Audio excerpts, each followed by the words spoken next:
محافظ الاسكندريه الان بشارع مصطفى كامل كما تظهر في الصوره.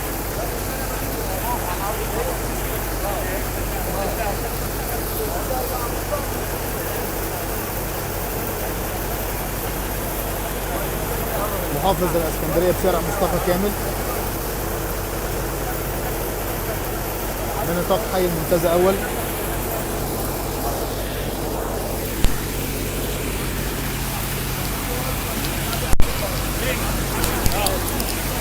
عايزين ايه اللي بيحصل هنا؟ طبعا عشان الطاقه الاستيعابيه بتاعت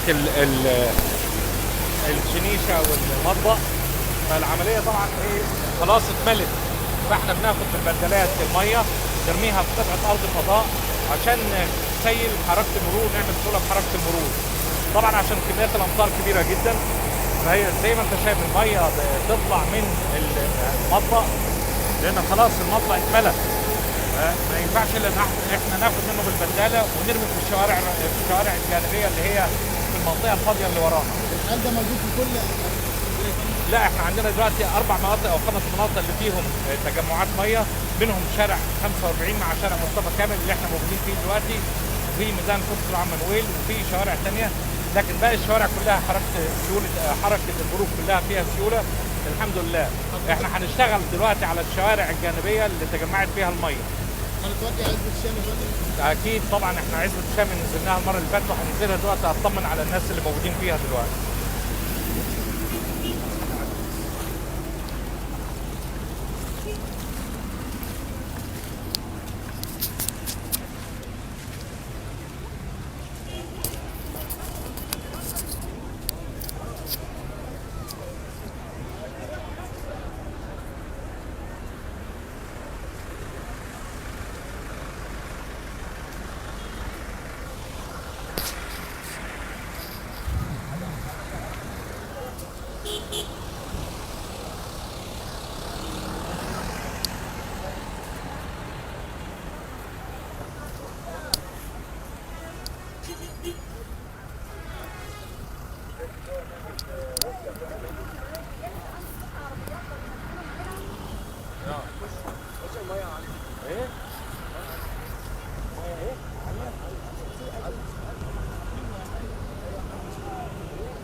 محافظ الاسكندريه يتوجه الان الى عزبة الشامي بنطاق حي المنتزه اول.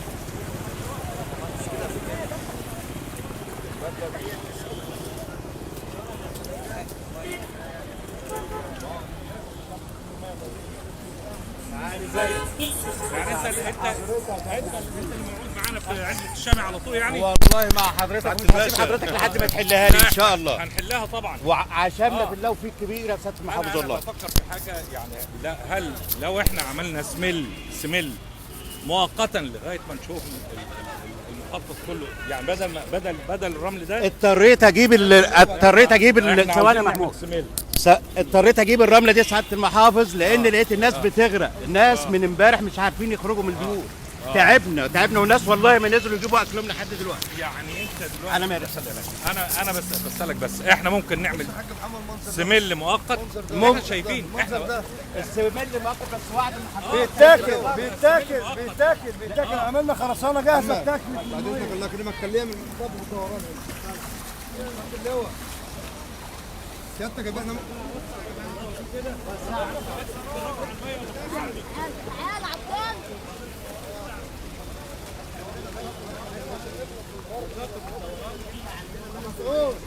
والله عايزين مطب بالعرض هنا.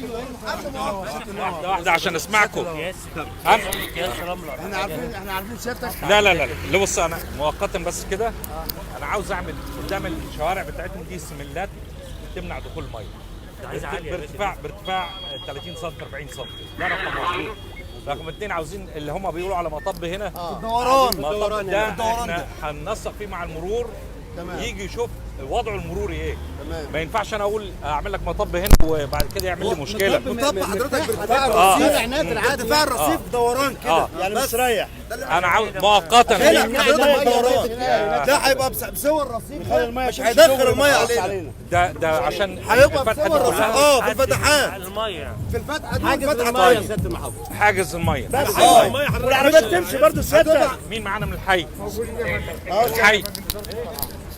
شوف لي بقى بكره اول ما تمشي نعمل مطب نرفع الميه شويه عشان الميه على الاقل نحجز الميه. ثانيا بقى حضرتك الفتحه في السور، الفتحه في السور قصاد العربيه اللي بتشفط ديت تتفتح كويس يقتل من نفسها على طول. احنا فاتحين اهو وننزل فيها، احنا منزلين كده.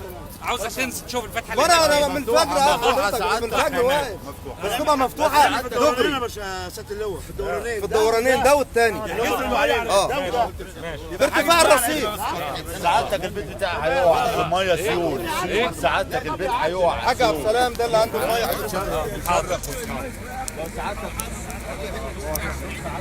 بس كده ربنا يقولك والله. انا عاوز ابص بس انا ببص على البتاع كلها، مش عاوز ابص على بيت واحد. ماشي. ايوه يعني دلوقتي هيعمل كارثه. لا ان شاء الله ان شاء الله مفيش كلام. ان شاء الله مفيش كلام.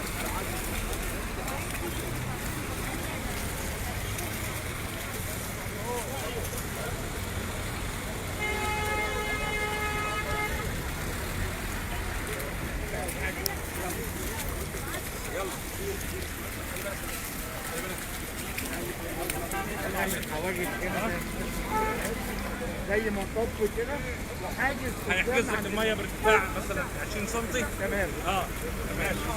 يحجز الميه من هنا لان عند الاهالي نعمله حاجه. الميه مين ده يا ريس؟